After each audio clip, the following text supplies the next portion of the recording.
Olá, meus queridos irmãos, a paz do Senhor Jesus a todos. Graças a Deus, estamos aqui mais uma oportunidade, reunidos para darmos sequência ao nosso estudo teológico. Estamos aí já no nosso 14º livro, do nosso curso básico em teologia, mais precisamente os livros poéticos. Na semana passada, estudamos o primeiro deles, a saber, o livro de Jó, e nesta noite estamos aqui para estudarmos o livro dos Salmos. Nós chamamos de livro, na verdade, por conta da nomenclatura que é aplicada à própria Bíblia em si, pois o termo Bíblia, como bem sabemos, significa uma biblioteca, ou seja, uma coletânea de livros. E é justamente nesse sentido que chamamos Salmos de livro, mas na prática sabemos bem que Salmos trata-se de um compêndio de hinos, um hinário, ou seja, nos Salmos nós temos ali, podemos assim dizer, a inódia do povo hebreu, mas apenas a título aqui da organização canônica, digamos assim, estamos chamando os Salmos de livro. Então, vamos fazer aqui a nossa oração, apenas esta palavra introdutória, mas vamos orar e darmos início ao estudo do capítulo 2, aqui está os Salmos.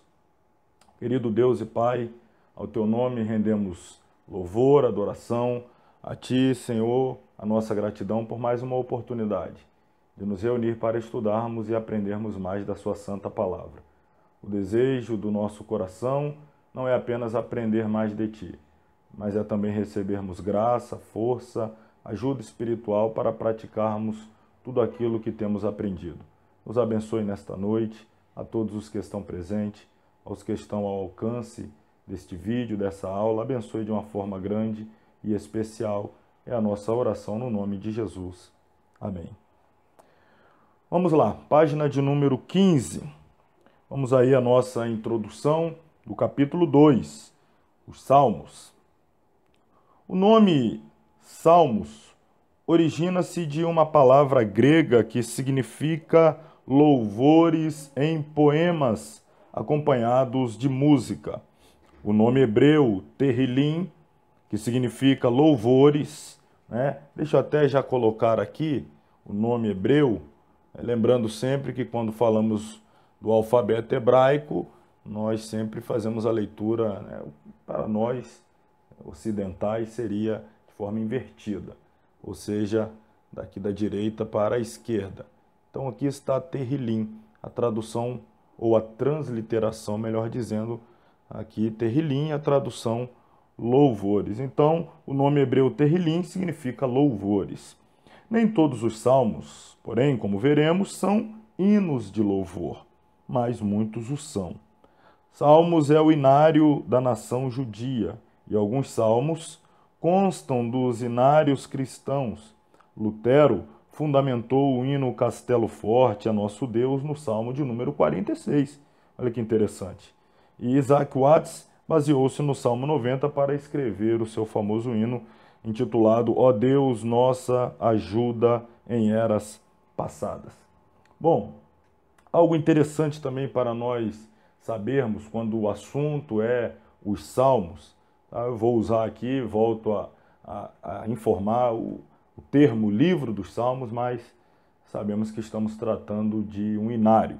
Mas o livro dos Salmos ele é subdividido em 5 partes, que teologicamente chamamos de 5 pequenos livros, que no seu todo compõem então o grande hinário dos Salmos. Então nós vamos falar agora aí, ainda na sequência, no seu material, você está acompanhando aí na página 15, a estrutura e a divisão dos Salmos. Em sua forma final, no cânon das Escrituras, o livro dos Salmos é subdividido em 5 pequenos livros. Cada livro é uma compilação de diversas coleções antigas de cânticos e poemas. Uma doxologia apropriada foi colocada pelos editores no final de cada livro. O livro de número 1 vai do Salmo 1 ao Salmo de número 41. A maioria dos cânticos é atribuída a Davi. O livro 2, que vai do Salmo de número 42 ao Salmo 72, é uma coleção de cânticos por, de ou para os filhos de Corá, Asaf, Davi e Salomão. Nessa coleção, 4 escritores permanecem anônimos. O livro 3, que vai do Salmo 73 ao 89, é marcado por uma grande coleção de cânticos de Asaf. Asaf foi o chefe dos cantores do rei Davi. Embora a maioria dos salmos no livro de número 4, que vai do 90 até o 106, não tenha os seus autores citados, Moisés, Davi e Salomão colaboraram também. No livro 5, ou seja, a parte final do Salmo 107 até o Salmo de número 150, registram-se vários cânticos de Davi. A série de cânticos chamados de Halel egípcio também está no livro 5. Os cânticos finais nesse livro, ou seja, do 146 ao 150, são conhecidos como o grande Halel. Cada cântico começa e termina com a exclamação hebraica de louvor Aleluia, ou Halel Yah. Nós vamos falar já sobre este significado, esta expressão tão comum, uma expressão mundial, Aleluia, mas aqui do original hebraico Halel Yah. A gente vai falar já. Deixa eu completar aqui falando da autoria. O livro dos Salmos é uma compilação de diversas coleções antigas de cânticos e poesias próprias para o uso tanto no culto congregacional quanto para a devoção particular. Em algumas coleções, os compiladores antigos reuniram a maior parte dos maravilhosos cânticos de Davi. Em outras, eles coletaram salmos de uma variedade de autores, como Moisés, Asaf, Remã, os filhos de Corá, Salomão, Etã e Jedutum. Muitos são de fonte desconhecidas. Os estudiosos judeus os chamam de salmos órfãos. Segue uma lista com os principais autores dos salmos. Eu vou falar já do Halel Yah. Nós vamos apresentar aqui os slides para facilitar, mas eu gostaria de destacar a questão da autoria dos salmos. Muita gente, bem intencionada, a gente está aqui justamente para aprender mesmo. Então, esse é o lugar de nós tirarmos essas dúvidas, sanarmos esses entendimentos equivocados, vamos dizer assim, quando o assunto é os salmos. Muita gente bem intencionada acredita que Davi é o autor de todos os salmos. E aí, independente do salmo que ele vai ler, que seja devocionalmente, no culto, na leitura introdutória, ou no seu momento devocional, independente do salmo, ele sempre vai dizer Salmo de Davi, porque ele acredita que Davi é o autor dos 150 salmos. Mas não é verdade. Davi, sim, é autor. Nós vamos falar já da quantidade de salmos que por ele foi escrito, ou seja, que tem a sua autoria, mas não os 150.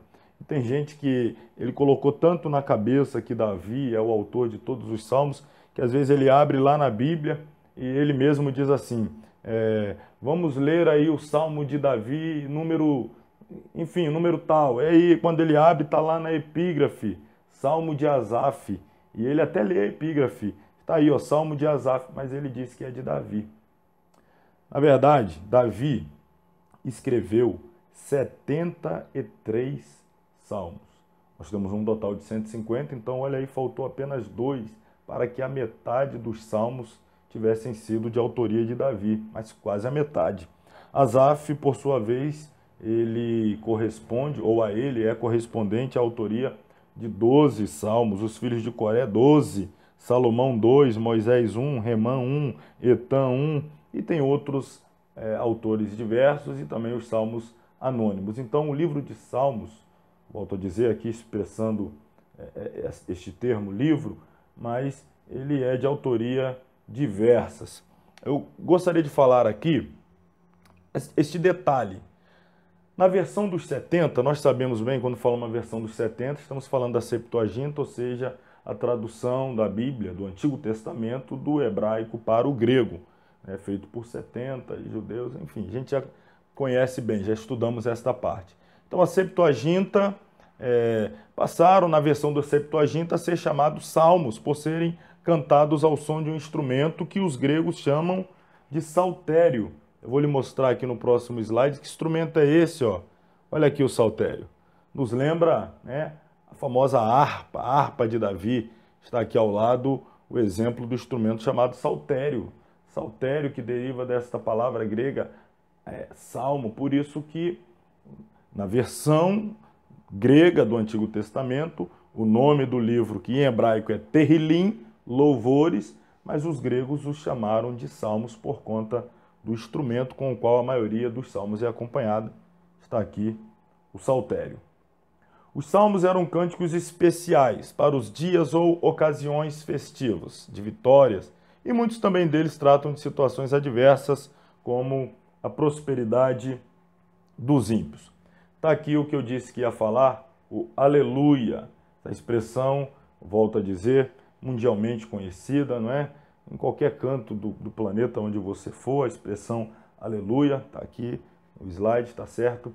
A expressão aleluia, ela é proferida, que seja no inglês, aleluia, que seja, enfim, tem aquela variação do vocabulário pertinente a cada país, a cada idioma, a sua regionalidade, mas aleluia é aleluia, em qualquer lugar. Na verdade, aleluia, isso aqui que é importante que se saiba, que se fique cristalizado dentro de cada um de nós, é que aleluia é uma transliteração do hebraico, está aqui, ó, halel, Yah, halel. Na verdade, a gente colocou aqui o U, tá? Estou colocando o meu dedo aqui na frente do slide só para destacar. O U, na verdade, nós sabemos que no hebraico antigo não haviam as vogais, isso aqui é apenas para nos facilitar na pronunciação. O certo é halel, Yah. Mas a gente coloca aqui o halelu, Yah. A primeira parte da palavra halel ou halelu, mas vamos ficar aqui com halel, significa louvem, adorem, exaltem, magnifiquem. É uma expressão quase que de ordem. Halel, adorem, louvem, exaltem. A segunda parte da palavra é uma abreviação do nome de Deus, está ali, ó. Iá é a forma abreviada do nome Jeová, o Iavé, Jeová, Iá. Então, na nossa Bíblia de língua portuguesa, não é? Derivado do nosso idioma do latim, tem aqui o J, já, mas na verdade no hebraico não tem, é o Iá. Até tem um salmo que diz que o nome de Deus é já, e alguém acha que este já significa urgente, algo imediato, não é? Algo repentino, já. Não. É a abreviação do nome Iavé. Então é o Iá. Infelizmente ali colocado com o J já, então causou essa dúvida, mas é o Iá. Então constitui da primeira metade do tetragrama impronunciável Yod, Re, Vav, Re, Iavé, Ievá, como nós colocarmos as vogais para fazê-lo pronunciável, que é o nome do Deus da Bíblia, o Deus de Israel, Yod, Re, Vav, Re. Logo, está posto que se Halel significa louvem, Yah é Jeová, é o Senhor, então louvem ao Senhor, Halel, Yah, louvem, adorem, exaltem a Yah, Yavé, nós não podemos, de maneira alguma, pluralizar esta expressão aleluia, ou, como se diz, aleluias, porque você estaria pluralizando ali ao final o nome de Deus, Iás, Jeovás.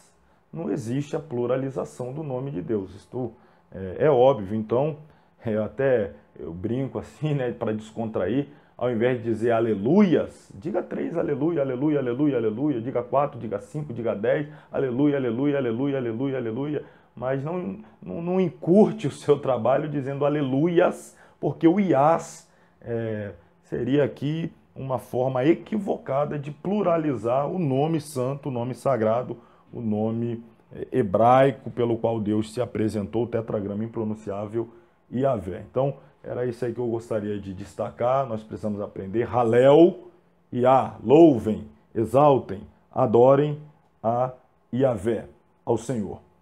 Eu já antecipei aqui o próximo slide, mas nós vamos continuar lendo no nosso material, até chegarmos às partes de cada um. Deixa eu voltar aqui até para que, se alguém aí não anotou, queira anotar ou tirar uma foto, registrar, essa informação aqui é importante, então eu vou deixar nela aqui. Nós vamos falar agora sobre a poesia hebraica.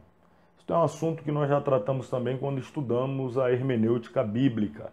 Nós estudamos as formas de revelação de Deus, a forma como Deus se revela, as parábolas, as profecias. E eu recordo-me bem que na ocasião falamos também sobre a poesia, especialmente a poesia hebraica. Então a gente vai falar aqui rapidamente, porque isso já está gravado, está nessa aula passada, muitos dos irmãos participaram, e então não há necessidade de demandarmos muito tempo neste assunto. Mas a poesia hebraica, em lugar da rima de sons, a poesia e o cântico hebraico são marcados pelo paralelismo, ou rima de ideias. Muitos dos paralelismos são dísticos, que expressam pensamentos sinônimos em cada linha.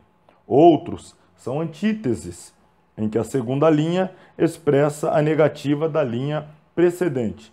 Também há dísticos construtivos ou sintéticos, os quais tendem a adicionar ou a fortalecer um pensamento. Alguns poucos paralelismos são casuais, apresentando a justificativa da primeira linha. Às vezes, o paralelismo envolve 3 linhas, 4 ou mais. Enfim, o que nós já apresentamos em ocasiões passadas é que a poesia hebraica ela não prima pela rima, que é muito comum na poesia ocidental, não é? A questão da rima, da métrica, o tamanho de cada uma das linhas, ter toda aquela concordância. Não, a poesia hebraica ela está mais vinculada à construção de pensamentos, que seja pelos dísticos construtivos, em que uma linha reforça a ideia da anterior ou sintetiza. Temos também os dísticos que, em forma de antítese, em que a linha seguinte contrasta com a anterior, e assim sucessivamente. Então é uma poesia que preza mais pela construção do pensamento, da ideia, da doutrina, do que propriamente da questão vamos dizer, da rima. Então isso não é muito comum na poesia hebraica. Por falar na poesia hebraica, aqui dentro dos salmos, vale salientar que nós temos diversos tipos de salmos. São variados. Nós temos, por exemplo, os salmos messiânicos, que são aqueles que falam, claro, está óbvio, da pessoa e da obra do Messias. Temos os salmos de lamento, que são aqueles que expressam um clamor a Deus por socorro. Temos ainda os salmos de testemunho, que contam a outros o que Deus fez. Salmos de peregrinação, que eram aqueles entoados durante a peregrinação à Cidade Santa, Jerusalém. Salmos imprecatórios, que são os salmos que pedem julgamento sobre o perverso. Salmos penitenciais, esses também são famosos, são os salmos que expressam uma sinceridade, de uma tristeza, de um pesar pelo pecado cometido, praticado. Eu acho que todos sabem que o mais famoso deles é o Salmo de número 51, Davi expressando a tristeza e a dor pelo pecado cometido contra Deus. Salmos sapienciais são os salmos que oferecem diretrizes para os piedosos. Salmos históricos, aqueles que fazem uma retrospectiva da operação de Deus no meio do povo de Israel. E ainda os salmos que falam sobre a natureza, são os que apresentam a obra de Deus na criação. Salmos da natureza. Pois bem, vamos falar ainda sobre a temática dos salmos e do propósito, antes de começarmos a subdividi-los aqui por seus pequenos livros, né? Como apresentamos já o livro 1, 2, 3, 4, 5, os grupos de salmos. Como já sabemos, falando do tema, página 19, aí acompanhe. O livro dos Salmos é uma coleção de poesia hebraica inspirada, que mostra a adoração e descreve as experiências espirituais do povo judaico. É a parte mais íntima do Antigo Testamento. Dá-nos uma revelação do coração do judeu santo e percorre todas as escalas de suas experiências com Deus e também a humanidade. Os Salmos têm uma importância especial na Bíblia, Lutero, por exemplo, descreveu esse livro, estamos chamando de livro, o livro dos Salmos, como uma Bíblia em miniatura. Calvino descreveu como uma anatomia de todas as partes da alma, visto que, como explica ele, existe emoção que não é representada aqui como num espelho. Theodore H. Robinson disse que o saltério hebraico detém uma posição singular na literatura religiosa da humanidade. Ele tem sido o inário de duas grandes religiões e tem expressado a vida espiritual mais profunda dessas religiões ao longo dos séculos. Esse saltério tem ministrado a homens e mulheres de raças, línguas e culturas diferentes. Ele tem trazido conforto e inspiração aos aflitos e abatidos de coração em todas as épocas. Suas palavras podem se adaptar às necessidades das pessoas que não têm conhecimento algum acerca de sua forma original e pouca compreensão a respeito das condições sob as quais foi formado. Nenhuma outra parte do Antigo Testamento tem exercido uma influência tão ampla, profunda e permanente na alma humana.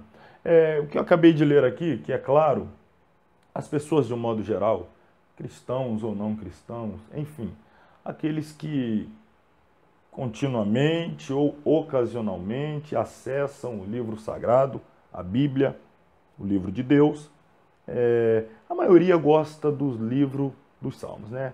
Livro. Estou falando dos livros aqui, mas até um detalhe, deixa eu abrir aqui o parêntese, já fecho logo para voltar de onde estávamos aqui tratando, mas quando nós falamos dos Salmos, pelo fato dele não ser na prática um livro, logo nós também não podemos nos reportar aos 150 Salmos como sendo capítulos. Então é errado eu dizer, por exemplo, aos irmãos, abra sua Bíblia no Salmo capítulo 23, Salmo capítulo 91, não são capítulos.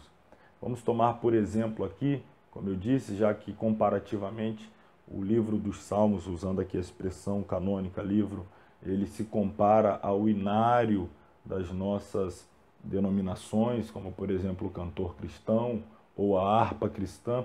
Nós, quando vamos nos referir a algum desses hinos, nós dizemos o hino 10, o hino 100, o hino 400, o hino 48, é o número do hino. A mesma coisa serve para os salmos. É o salmo de número 23, é o salmo de número 46, é o salmo 100, é o salmo 150, ou de número 150, mas não o salmo capítulo, e esse ou aquele outro, não tem capítulo. Fechado aqui esse parênteses, dizia eu que o livro, né, dos Salmos, ele é um dos mais acessados por todas as pessoas, quer cristãos ou não. Por quê? Porque não exige que haja um conhecimento prévio, contextual, do período em que ele foi escrito, determinado salmo, ou um conhecimento aprofundado da pessoa, do seu respectivo autor, ou entender para que razão ele foi escrito. Não, são louvores que, pelo simples fato de ser louvor, naturalmente tocam a nossa alma. Então ele tem uma liberdade de acessar a alma e tocar profundamente, até mesmo naquele que conhece pouco ou quase nada de teologia, da pessoa de Deus, da pessoa dos escritores sagrados, quer do Velho ou do Novo Testamento. O livro dos Salmos é esta literatura acessível. Então, por isso ele é o mais utilizado, diria eu, mundialmente, né? Tem até aqueles que utilizam tanto que o mantém aberto especificamente lá no Salmo de número 91. Mas é só para mostrar como ele tem essa facilidade de acesso. Retornando aqui nos livros históricos, vamos fazer uma comparação dos Salmos dentro do seu contexto de pertinente ao grupo dos poéticos com os outros grupos que formam o Antigo Testamento, como o Pentateuco, os históricos, os proféticos. Então, observe, nos livros históricos, vemos Deus falando acerca do homem, descrevendo seus fracassos e seus êxitos. Nos livros proféticos, o que nós vemos? Ali nós vemos Deus falando ao homem, ou seja, admoestando os ímpios e consolando aos justos, à luz do futuro. Mas nos Salmos vemos o homem falando a Deus, descobrindo o seu coração em oração e elogio e falando acerca de Deus, descrevendo e exaltando pela manifestação de seus gloriosos atributos. Enquanto o santo do Antigo Testamento fala desta maneira a seu Deus, fosse qual fosse a sua experiência, fosse de prosperidade ou adversidade, bênção ou castigo, êxtase mais elevado ou o desalento mais profundo, sempre predomina uma nota por toda a adoração. Qual é a nota? O louvor. Halel, louvor, adoração a Deus. O crente do Antigo Testamento pode louvar a Deus em todas as circunstâncias, porque a fidelidade divina no passado é uma garantia de sua fidelidade no futuro. A importância de nós estudarmos os atributos de Deus e a sua forma de se relacionar com o seu povo no passado fortalece a nossa fé e aumenta a nossa certeza e segurança de que este Deus que não muda e jamais mudará, da mesma forma que atuou no passado, continua atuando no presente e assim até a eternidade. Esta comparação do passado e do futuro foi também o que ocasionou a introdução do elemento profético nos Salmos, porque o escriba ou profeta, vendo o fracasso do reino dos reis terrestres de Israel, prorrompeu em palavras inspiradas acerca do reino glorioso de Deus e de seu glorioso rei, o Messias. Podemos resumir desta maneira o tema dos Salmos. Deus deve ser louvado em todas as circunstâncias da vida, e isto por causa da sua fidelidade no passado, que é uma garantia de sua fidelidade no futuro. Para fechar essa primeira parte aqui, basicamente introdutória, de apresentação, para a gente poder, assim, de uma forma ampla, nos situarmos sobre o que de fato são os Salmos. Vamos falar aqui de propósito e eu vou falar também aqui algo que é interessantíssimo, que é a comparação de cada um dos pequenos grupos de Salmos, cada um dos livros, 1, 2, 3, 4, 5, comparando com os cinco livros, os primeiros 5 livros da Bíblia, a saber, o Pentateuco, também chamado pelos hebreus de a Torá. Propósito: os Salmos, como orações e louvores inspirados pelo Espírito, foram escritos para, de modo geral, expressarem as mais profundas emoções íntimas da alma em relação a Deus. Muitos foram escritos com orações a Deus como expressão de confiança, amor, adoração, ação de graças, louvor e anelo por maior comunhão com Deus, desânimo, intensa aflição, medo, ansiedade, humilhação e clamor por livramento, cura ou vindicação. E temos também outros que foram escritos como cânticos de louvor e exaltação a Deus por seus atributos e pelas grandes coisas que ele tem feito. E finalmente temos também alguns salmos que contêm importantes trechos messiânicos. São os salmos messiânicos, proféticos, que apontam para a pessoa, obra e ministério do Senhor Jesus. Finalmente, como acabei de dizer há pouquinho, há aqui a página de número 21, acompanha aí este box, este quadrante aqui, é um box, que a gente faz a comparação de cada um dos grupos dos livros, dos pequenos livros que compõem os 150 salmos, com cada um dos 5 livros do Antigo Testamento, os primeiros 5 livros do Antigo Testamento, saber, o Pentateuco. Então, observe, o primeiro livro dos Salmos, que vai do 1 ao 41, naturalmente composto por 41 salmos, tem como nome predominante de Deus ali apresentado Jeová. Esse aqui mesmo, Yod-Heh-Vav-Heh, Senhor. Temas mais frequentes nesses primeiros 41 salmos é o ser humano e a criação. Observe como ele se assemelha justamente com o primeiro livro do Pentateuco, a saber, o Gênesis, cuja temática principal é a criação, o homem, a natureza, e Deus é ali já revelado como o Senhor. O livro 2, que vai do Salmo 42 ao 72, ou seja, 31 salmos, o nome predominante de Deus é El, que é a tradução Deus, ou Elohim, que também, apesar da sua pluralização, mas é Deus. O tema frequente neste segundo grupo é livramento e redenção. Nem precisaria dizer com qual dos livros do Antigo Testamento, do Pentateuco, dos livros do Pentateuco, ele se compara, O assunto livramento e redenção é o assunto principal do livro do Êxodo. A terceira parte, ou livro 3, do Salmo 73 ao 89, 73 ao 89, isso mesmo, o nome de Deus também predominante aí, que aparece, é El ou Elohim. E a temática principal desses 17 salmos do livro 3 é adoração e santuário. O que nos lembra?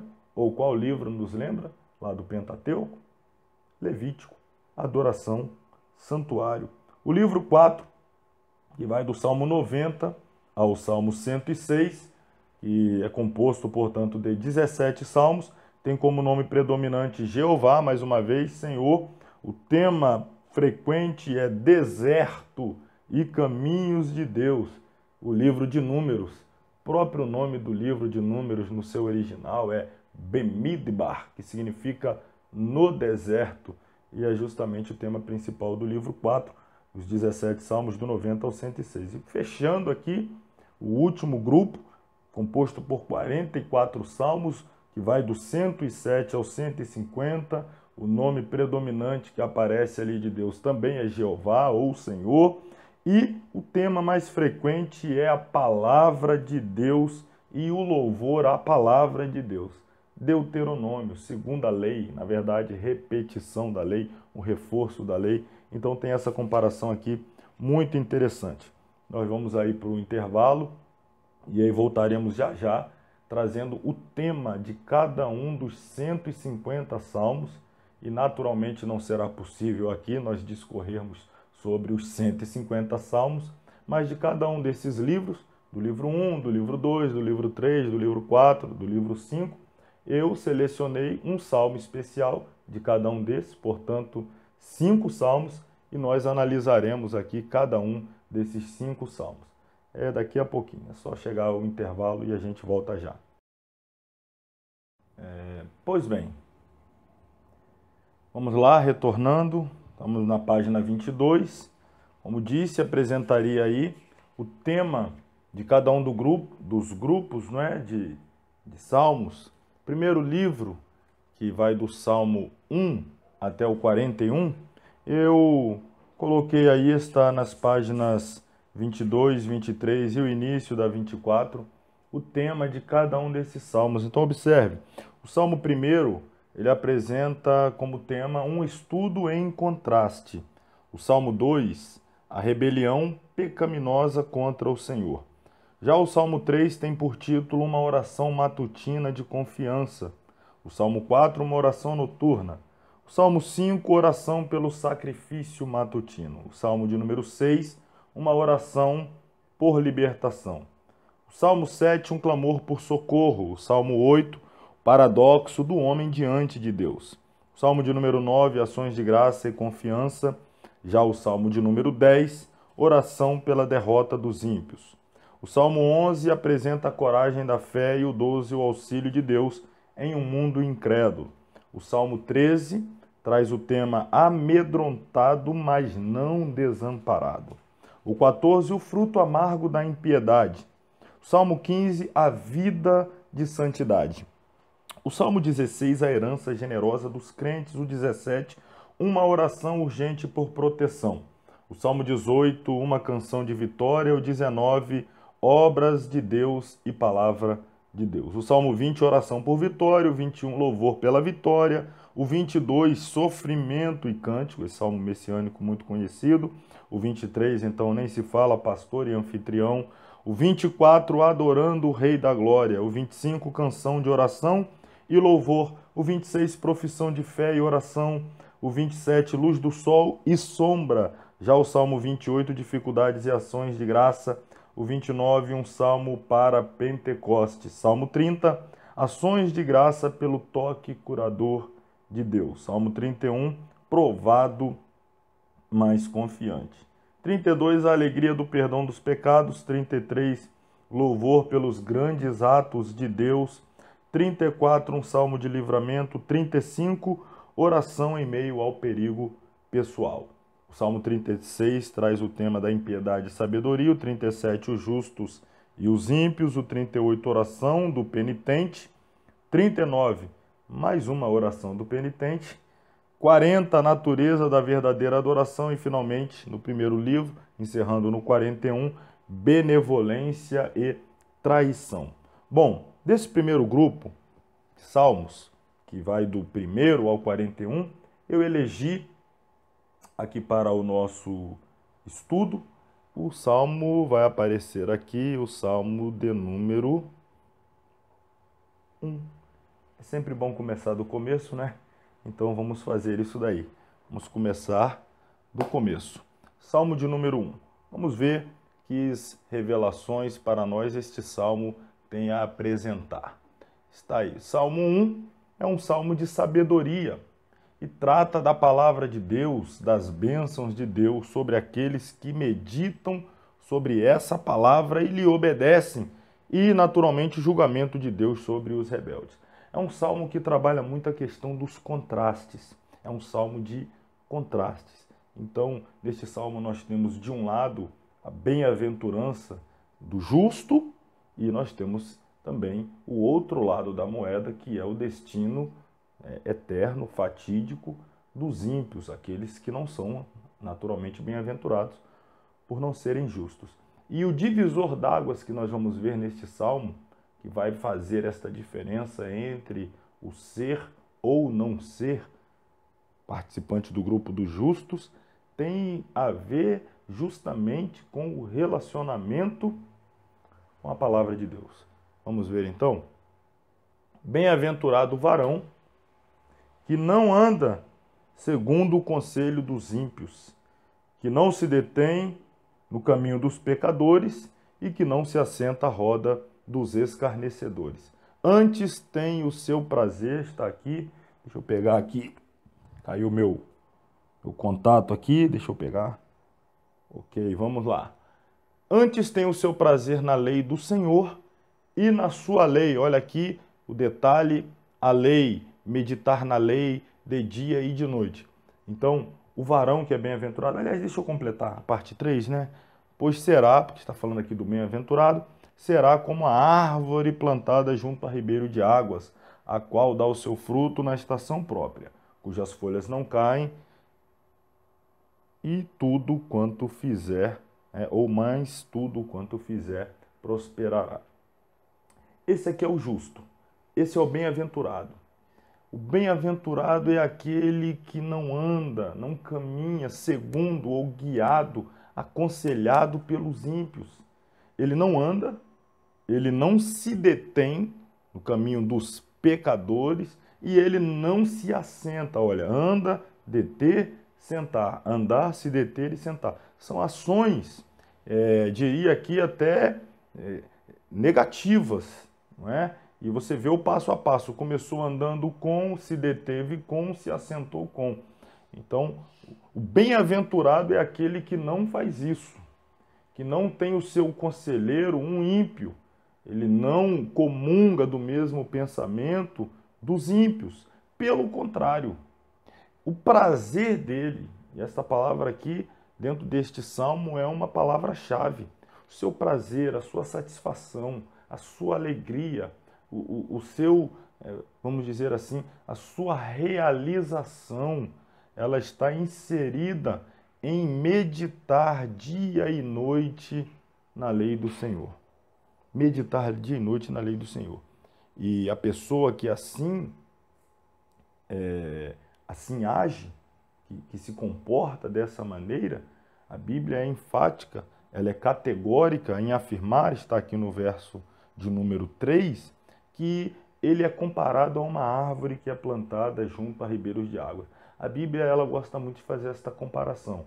É uma analogia muito comum nas páginas sagradas entre homens e árvores, né? Nós ocasionalmente vemos os homens sendo comparados a figueira, videira, oliveira, a espinheiro, tem algumas ocasiões também, figueira seca, figueira sem fruto, árvore que vai ser cortada pela raiz, árvore frutífera. Enfim, a Bíblia está recheada desta comparação entre homens e árvores. E aqui, mais uma vez, um homem é comparado de forma positiva a uma árvore. O homem que medita na lei do Senhor, ele é comparado com uma árvore que é plantada junto a ribeiro de águas, uma árvore frutífera, que dá fruto na estação própria. Agora vamos ao outro lado do Salmo. Não são assim os ímpios, mas os ímpios são como a moinha que o vento espalha. Pelo que os ímpios não subsistirão no juízo, nem os pecadores na congregação dos justos. E o Salmo encerra dizendo: porque o Senhor conhece o caminho dos justos, mas o caminho dos ímpios perecerá. Caminhos, destinos, são decisões e atitudes que vão levar a consequências. Então fala a do justo e fala a do ímpio. O que é que nós aprendemos com este salmo? Primeiro, devemos ser dirigidos pela palavra. Segundo, devemos ter prazer na palavra. A nossa alegria deve estar na palavra. Essa palavra, esta expressão, ter prazer, eu vou voltar nela aqui, e meditação, são palavras-chave, o prazer e a meditação, mas olha bem aqui, ser dirigido, Israel era um povo singular, separado, estava no meio das nações, mas não devia ser contaminado por ela. Israel tinha que ter uma postura, um posicionamento de fazer diferença e de atrair as nações para o seu estilo de vida e o desejo de conhecer o seu Deus e não o contrário. Israel precisava se comportar como um imã, atraindo as nações ao redor para o imitarem, o copiarem, e não eles serem atraídos a imitar as nações. O mesmo se aplica ao povo de Deus hoje. Estamos no mundo, mas não somos do mundo. A outra parte que eu quero aqui trazer em destaque é: devemos nos guardar de ter amizade com o mundo. Tiago 4. Porque essas amizades nos levam a ser maculados por ele e até mesmo a amar o mundo. O resultado será a conformação com o mundo e, se não nos arrependermos, seremos condenados com o mundo. Olha o passo a passo aqui. Não ter amizade com o mundo para não ser maculado por ele, não amá-lo, que trará como resultado uma conformação com ele e, se não houver arrependimento, condenação com ele. Se seguirmos os conselhos errados, ficaremos com as companhias erradas. E por fim nos assentaremos com as pessoas erradas, o que fatalmente nos levará ao destino errado. Prazer na palavra.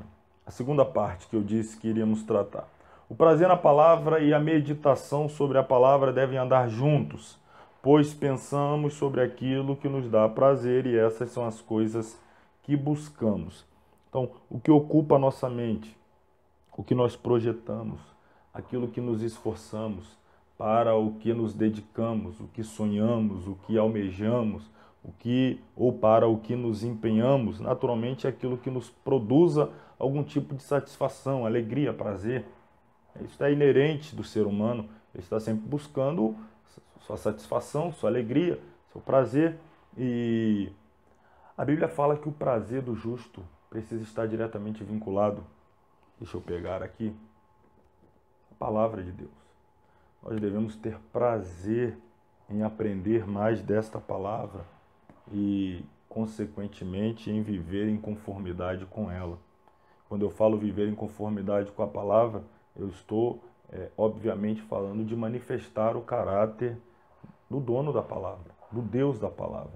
Ou seja, nos assemelharmos àquele que nos criou, à sua imagem, à sua semelhança. Andar em conformidade com a palavra é resgatar aquilo que foi perdido pelo pecado no Éden. É restaurarmos a imagem de Deus que o pecado a cada dia quer degenerar em cada um de nós. E esse processo, eu chamo de um processo, ele passa pela meditação. E o que é a meditação? Meditação significa dizer em voz baixa e suave, pois é os que os judeus ortodoxos fazem quando leem as Escrituras, meditam e oram. Se falarmos com o Senhor sobre a palavra falará conosco sobre o Senhor.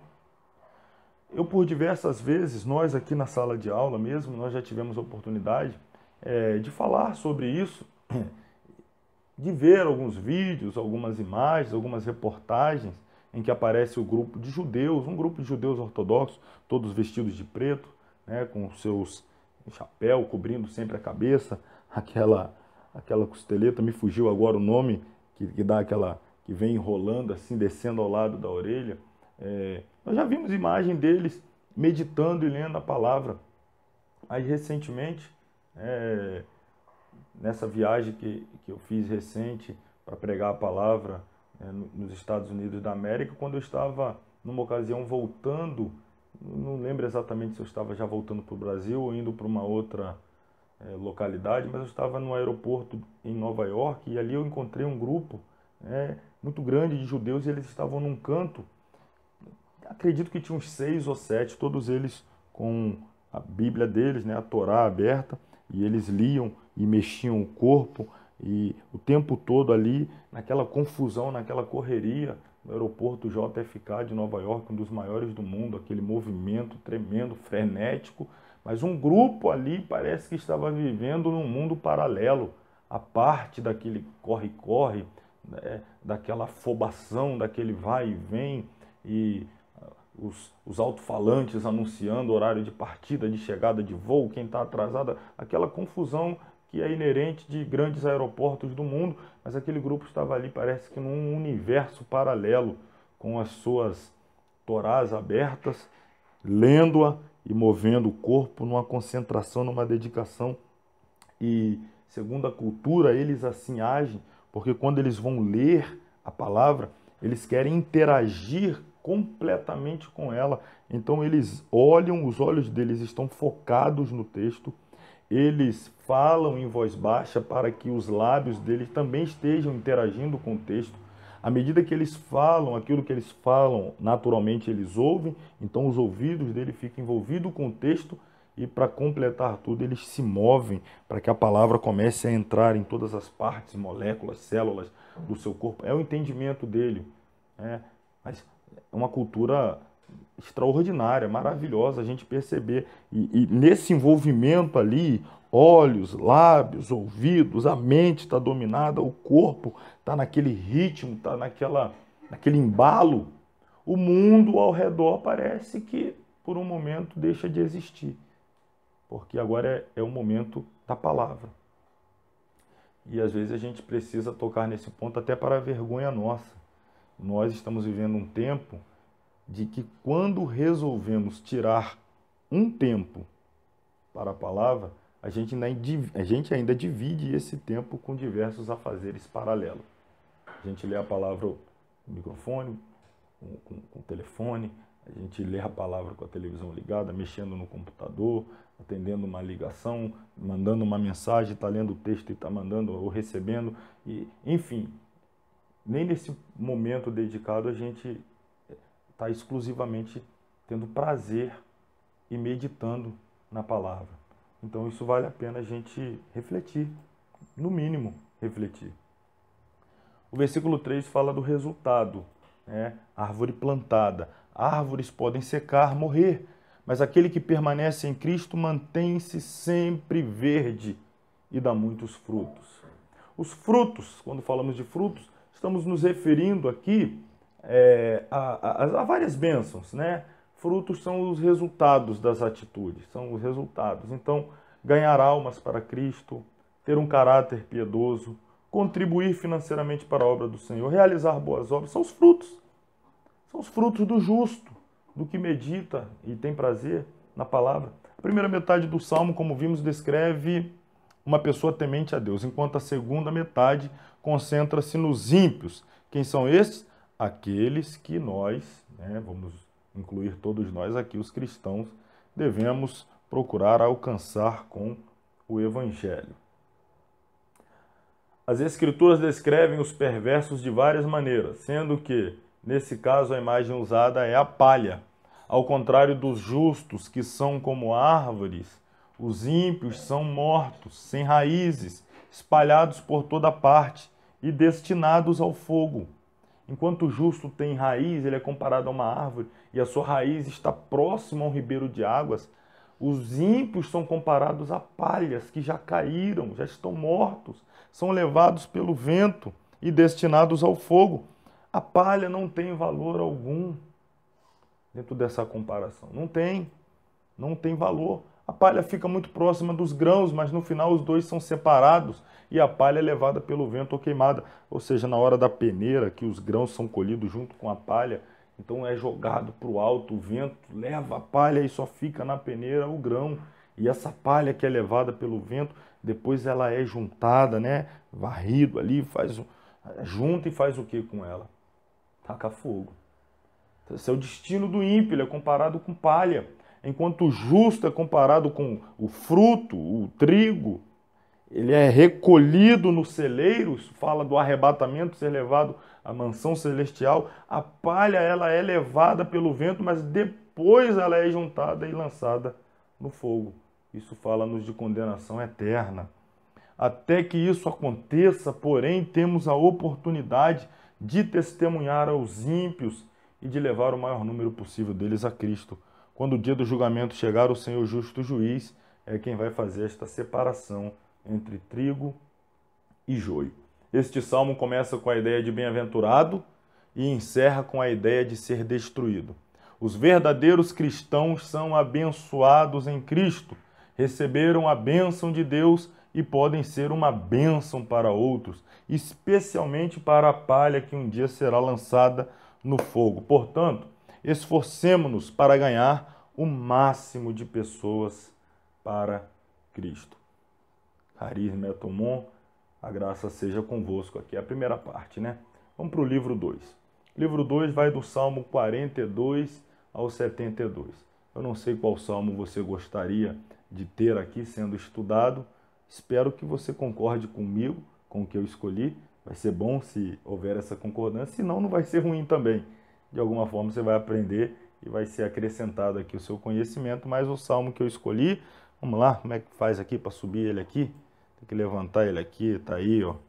Destaque, Salmo 46, o Salmo do refúgio, o Salmo da fortaleza, o Salmo do socorro bem presente na hora da angústia. A maioria das pessoas identifica este salmo como uma inspiração para Lutero escrever o hino Castelo Forte é o nosso Deus, né? Um hino muito conhecido, Castelo Forte é o nosso Deus, e muita gente acredita piamente que a base ou a inspiração para este hino escrito por Lutero foi mesmo o Salmo de número 46. É bem provável que o contexto histórico deste salmo, aqui que é o interessante, o mais lindo deste salmo é compreendê-lo dentro do seu contexto histórico e, como eu estou aqui dizendo, muito provavelmente este seja a ocasião em que Deus livrou Jerusalém dos assírios no tempo do rei Ezequias. Só para ativar sua memória e você lembrar, está lá no segundo livro está aqui, ó, segundo Reis, capítulos 18 e 19, segundo Crônicas 32 e também o profeta Isaías relata esse episódio nos seus capítulos de número 36 e 37. O rei Senaqueribe, na ocasião tido como o líder do maior império vigente daquela região, do Fértil Crescente, o líder do Império Assírio, estava destruindo vários povos, várias nações ao redor, dominando, escravizando, não é? Exercendo influência, domínio, e o cerco foi se fechando. Ele já tinha destruído, inclusive, o reino do norte, Israel. Agora a ameaça estava batendo a porta do sul, Judá, cuja capital, Jerusalém. Senaqueribe manda mensageiros, porta-vozes, que estão cercando Jerusalém, e os porta-vozes estão dando ali como que fosse uma oportunidade de rendição para os judeus que estavam sitiados em Jerusalém. Dentro deste contexto desesperador de iminente destruição, porque humanamente falando, o potencial e a capacidade bélica, armamentista, claro, falando dos armamentos da época, dos assírios, não teria a menor possibilidade de Judá sagrar-se vencedor naquela batalha. Então, os assírios, imaginando que estavam sendo até piedosos, estavam dando uma oportunidade de rendição. O povo que estava ouvindo essas ameaças se desesperaram. Eles foram procurar o rei e passaram para o rei Ezequias as ameaças que eles estavam recebendo. Ezequias, por sua vez, procurou o profeta Isaías, e transmitiu a Isaías as ameaças que estavam recebendo. Isaías, como profeta, por sua vez, levou ao Senhor as ameaças que o povo estava sofrendo. O Senhor respondeu a Isaías. Isaías respondeu a Ezequias. Ezequias respondeu ao povo e o povo confiou e descansou nas palavras de Deus. E aí, quando o povo confia e descansa nas palavras de Deus, aí é o momento do Deus de Israel entrar em ação. Muitas vezes Deus não age porque nós estamos agindo. Nós estamos tomando a frente de Deus, querendo ser Deus, querendo fazer as vezes de Deus. Mas quando nós entendemos que não somos Deus e que existem situações e demandas que estão para além da nossa capacidade, que nós precisamos recuar, orar, buscar a Deus e entregar a Ele de fato e de verdade, porque tem aquele grupo que diz que entregou, mas está mexendo na situação o tempo todo. Entregar mesmo para o Senhor e descansar, confiar. O povo fez isso e Deus agiu. E o Salmo foi escrito como inspiração deste episódio extraordinário. Deus é o nosso refúgio e fortaleza, socorro bem presente na angústia, pelo que não temeremos, ainda que a terra se mude, ainda que os montes se transportem para o meio dos mares, ainda que as águas rujam e se perturbem, ainda que os montes se abalem pela sua braveza. Há um rio cujas correntes alegam na cidade de Deus, o santuário das moradas do Altíssimo. Deus está no meio dela, não será abalada. Deus a ajudará ao romper da manhã. As nações se embraveceram, os reinos se moveram. Ele levantou a sua voz e a terra se derreteu. O Senhor dos exércitos está conosco, o Deus de Jacó é o nosso refúgio. Vinde e contemplai as obras do Senhor, que desolações tem feito sobre a terra, ou na terra. Ele faz cessar as guerras até o fim da terra, quebra o arco, corta a lança, queima os carros no fogo. Aquietai-vos e sabei que eu sou Deus. Serei exaltado entre as nações, serei exaltado sobre a terra. O Senhor dos exércitos está conosco, o Deus de Jacó é o nosso refúgio. A ênfase deste salmo é sobre a presença do Senhor com o seu povo, sobre como faz uma grande diferença confiar nele durante as transformações e as dificuldades da vida. O salmo concentra-se no Senhor e em quem ele é para o povo que nele confia. Então, vamos lá a cada uma das cenas. A partir dos versículos 1 a 3, Deus é nossa fortaleza. Vamos falar um pouco sobre isso. A palavra traduzida por refúgio, no versículo 1, significa um abrigo, uma rocha de refúgio. O termo declara que Deus é um refúgio confiável para o seu povo quando tudo a seu redor parece estar desmoronando. Deus é um socorro presente, aliás, bem presente, mas que não pode operar em nosso favor, a menos que confiemos nele. A palavra tribulações refere-se a pessoas em lugares apertados, encurralados, num canto, incapazes de sair dessa situação. São as tribulações, é assim que estava o povo de Judá, os judeus. A demonstração para tais ocasiões é não temer, e o não temer é resultado da confiança. Quando os oficiais assírios, já disse aqui, ameaçaram Jerusalém, Isaías disse ao rei: não temas por causa das palavras que ouviste. Palavras de homens ameaçando. Confie na palavra de Deus. Deus disse que virá em seu socorro. Ele é o seu refúgio, a sua fortaleza, o seu socorro bem presente na hora da angústia. A terra pode mudar, as montanhas podem ser arremessadas violentamente no mar, podem vir terremotos, maremotos, mas todas as coisas estão sob o controle de nosso Senhor soberano. Não existe acaso para quem acredita e confia no Senhor. Ele é soberano, até sobre o caos, porque até o caos ele precisa ele precisa estar debaixo da soberania, da vontade permissiva do Senhor. Então, a soberania do Senhor, ela é a razão da nossa segurança, da nossa confiança. Ele é a nossa fortaleza, ele é o nosso refúgio, ele é a nossa segurança maior em meio às incertezas da vida. Deus é o nosso rio de alegria. O Salmo diz que havia um rio cujas correntes alegram a cidade de Deus. Ou seja, esta cena que mostra Jerusalém, onde encontrava situado o exército assírio. Sem dúvida, Jerusalém era uma cidade santa. Mas para que o Senhor salvasse o povo da destruição, foi necessário que o rei e o povo se voltassem para Deus com uma atitude de contrição e fé. Então houve uma busca. As dificuldades, às vezes, elas são importantes para que a nossa busca ao Senhor seja intensificada.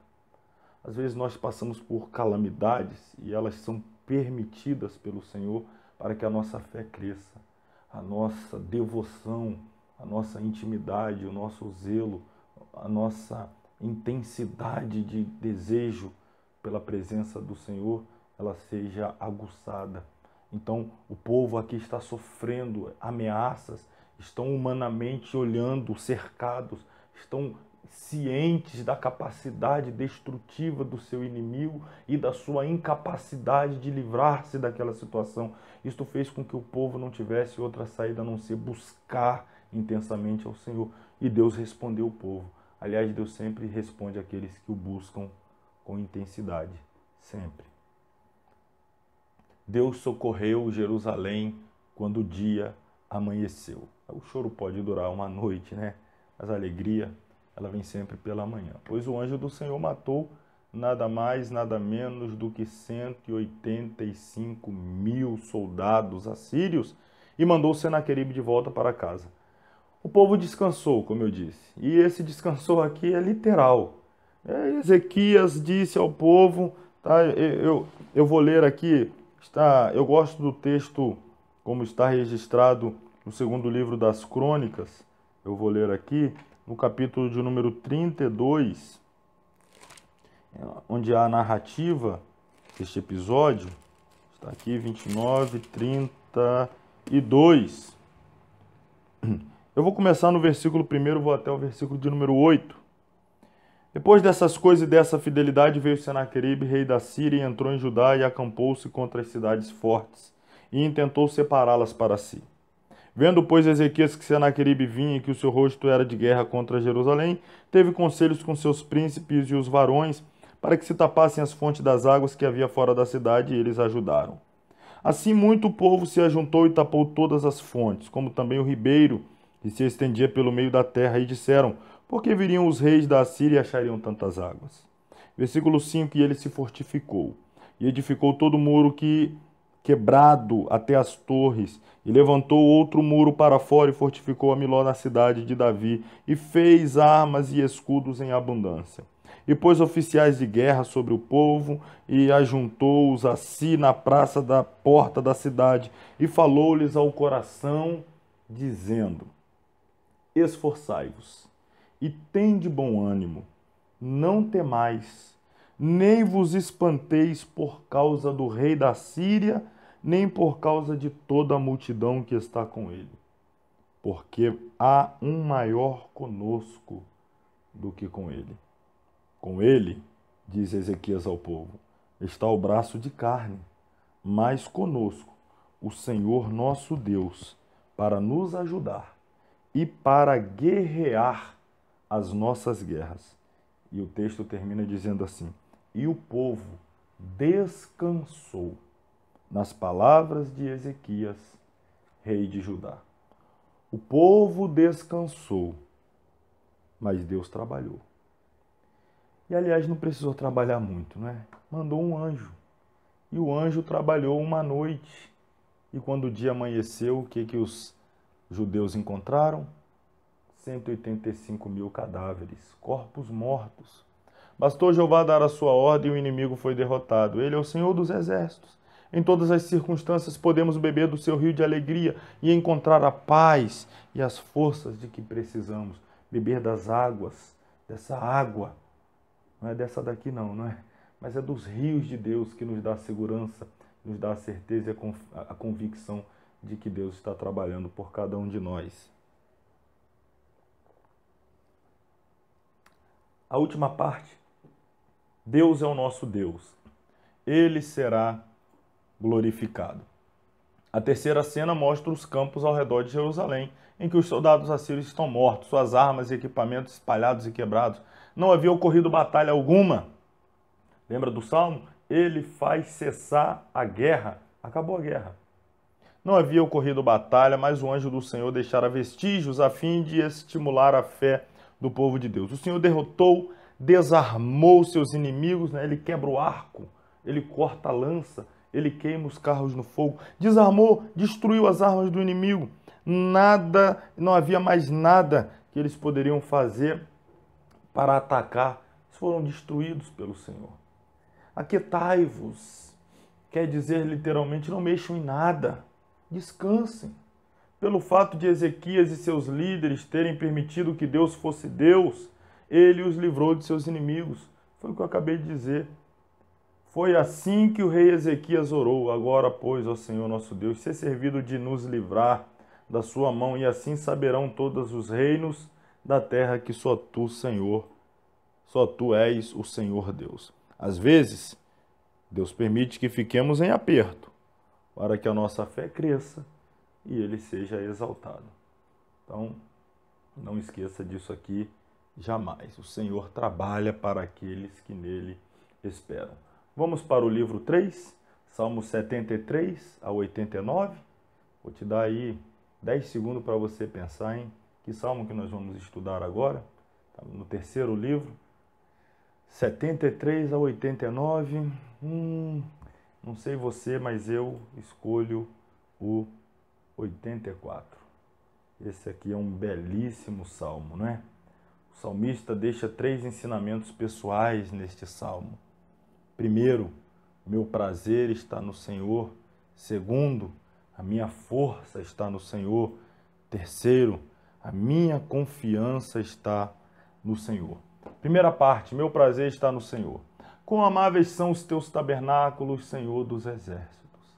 A minha alma está anelante e desfalece pelos átrios do Senhor. O meu coração e a minha carne clamam pelo Deus vivo. Até o pardal encontrou casa e a andorinha ninho para si e para sua prole, junto dos teus altares, Senhor dos exércitos, Rei meu e Deus meu. Bem-aventurados que habitam em tua casa, louvar-te-ão continuamente. Minha força está no Senhor. Bem-aventurado o homem cuja força está em ti, em cujo coração estão os caminhos aplanados, o qual passando pelo vale de Baca, não é o de Beraca, é o de Baca, vamos falar já já dele, faz dele uma fonte.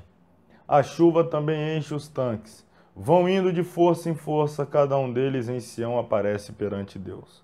Senhor, Deus dos exércitos, escuta a minha oração, inclina os ouvidos, ó Deus de Jacó.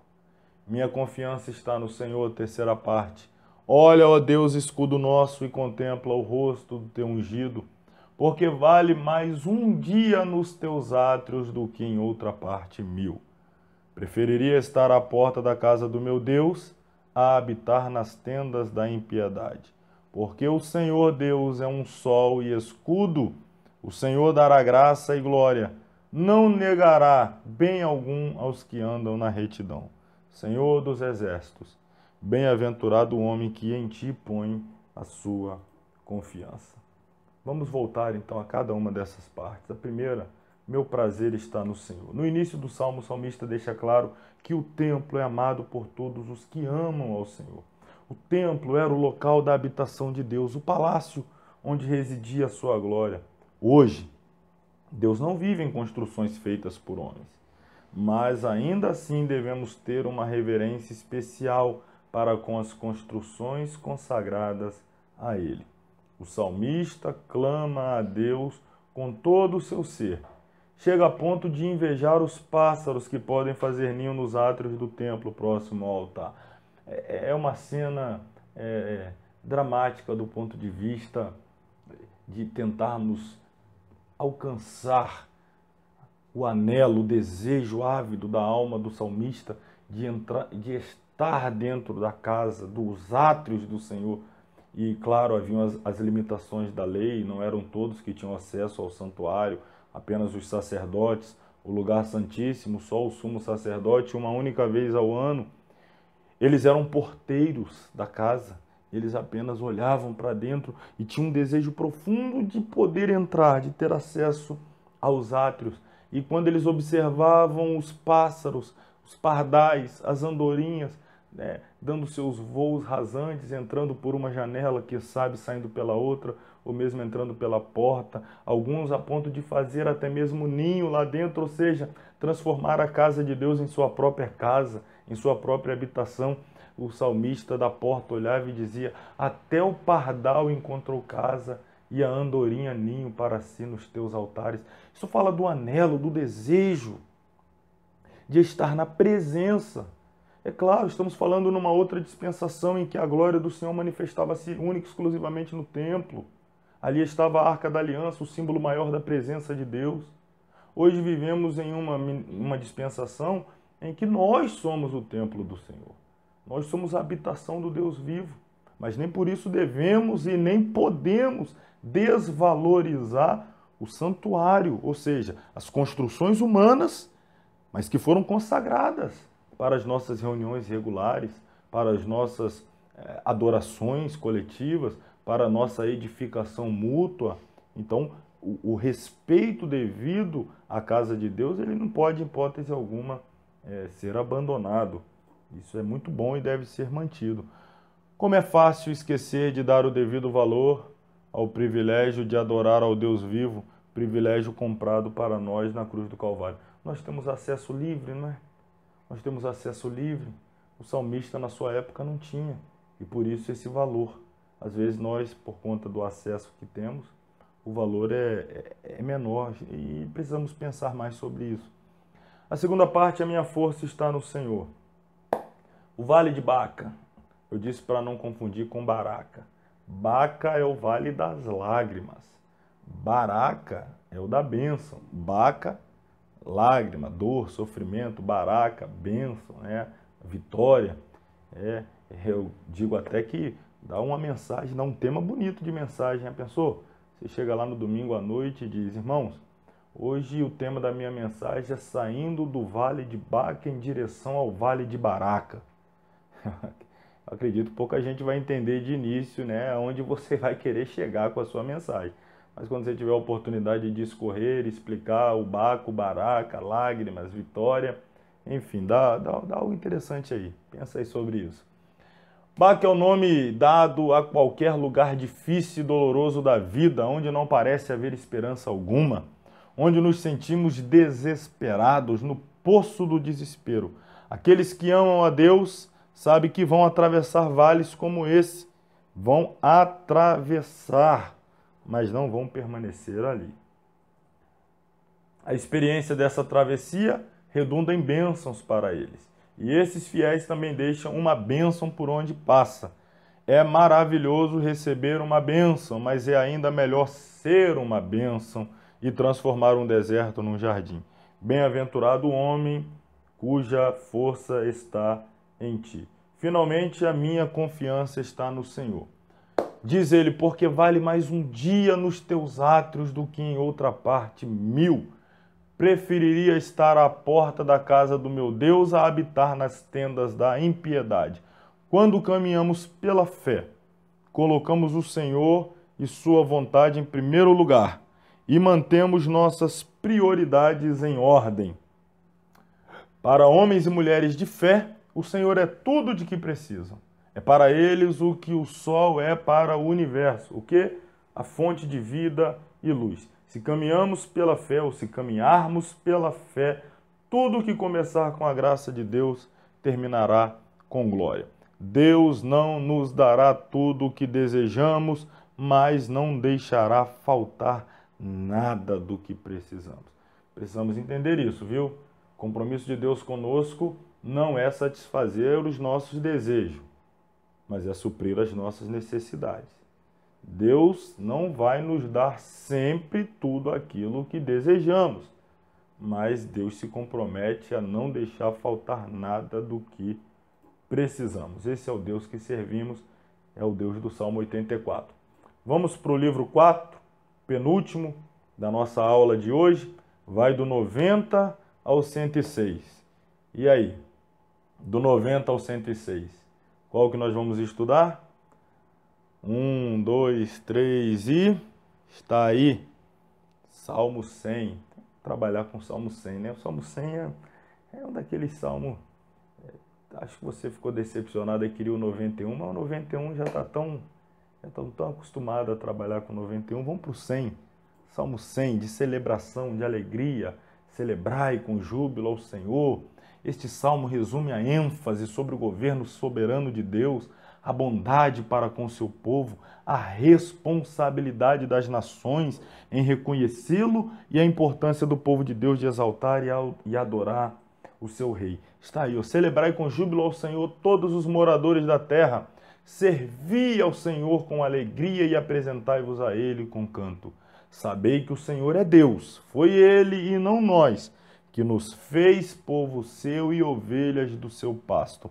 Entrai pelas portas dele com louvor e em seus átrios com hino louvai-o e bendizei o seu nome. Por quê? Porque o Senhor é bom e eterna a sua misericórdia e a sua verdade estende-se de geração a geração. Este salmo pode ser dividido também, como o que acabamos de estudar, em 3 partes. Claro que as partes aqui são diferentes. Versículos 1 e 2, está aqui, ó, aqui, alegria. O versículo 3, submissão. E finalmente os versículos 4 e 5, ou os versos 4 e 5, gratidão. Então é o salmo da alegria, submissão e gratidão. Alegria é de se entender que o povo de Israel louvasse a Deus alegremente, a plenos pulmões, mas o salmista convida todas as nações da terra a louvar ao Senhor. Pois era a responsabilidade de Israel apresentar o verdadeiro Deus vivo aos gentios. A igreja recebeu a comissão de levar as boas novas a todo mundo. E será um dia glorioso quando o povo de Deus, gente de todas as nações, tribos, povos e línguas, se reunir diante do trono celestial. A adoração conduz ao serviço. O verdadeiro serviço é uma forma de adoração. Adorar não é só cantar, adorar não é só, não se resume só no louvor. Louvor é uma forma de adoração. Mas nós devemos adorar a Deus com toda a nossa vida, com todo o nosso ser. Então, o serviço prestado a Deus está aqui, é uma forma, e aliás, uma forma maravilhosa de adoração. Segunda parte, submissão. Sabei que o Senhor é Deus. Então, este saber aqui significa ter conhecimento adquirido pela experiência. Por que é que eu sei que o Senhor é Deus? Não é um conhecimento meramente intelectual, não é um conhecimento que foi adquirido por consulta nos livros, nos compêndios doutrinários, teológicos ou mesmo na própria Bíblia. É um conhecimento empírico. O que é isso? É um conhecimento oriundo da experiência com Deus. Então, este saber aqui é um conhecimento adquirido pela experiência. Saber que o Senhor é Deus. Confessamos abertamente a outros aquilo que experimentamos no coração e damos testemunho de nosso Deus glorioso.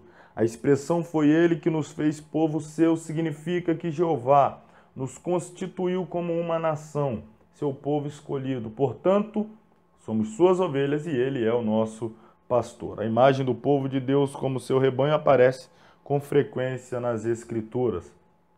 Este versículo é uma simples declaração de fé. Jeová é Deus, é Criador, é Redentor, é Pastor e nós nos sujeitamos a Ele. As ovelhas que não são submissas ao pastor acabam se perdendo e correndo perigo. Portanto, sejamos sóbrios e nos submetamos ao senhorio do nosso amável pastor. A parte final deste salmo, gratidão. Os adoradores chegam às portas do santuário irrompendo em cânticos de louvor. Entrai pelos seus átrios, entrai pelas suas portas com louvor, em seus átrios com hinos. Louvai, bendizei o seu nome. O Senhor é bom, é eterna a sua misericórdia. A sua verdade estende-se de geração a geração. Temos motivos, razões para louvar o Senhor. Os fiéis adoram o Senhor por sua misericórdia e por sua fidelidade. Quem é controlado pelo Espírito do Senhor revela esse fato na maneira de adorar a Deus. Em vez de imitar o mundo, é levado pela palavra e pelo Espírito a ter alegria no Senhor, e o mundo verá a diferença. Chegamos à parte final do nosso estudo, que é o livro 5, é a última divisão dos Salmos, este indo do 107 ao 150, é um grupo maior aqui, e nós vamos eleger aí qual salmo para estudarmos aqui. Na verdade, eu vim aqui falando de cada um do grupo dos salmos, e confesso que a gente acabou pulando de dar os devidos títulos aos salmos, né? Lá no começo, no salmo, no grupo 1, eu li todos os títulos dos 41 salmos, e depois acabei pulando aqui, ó, no livro 2, né? Os salmos 42 ao 72, mas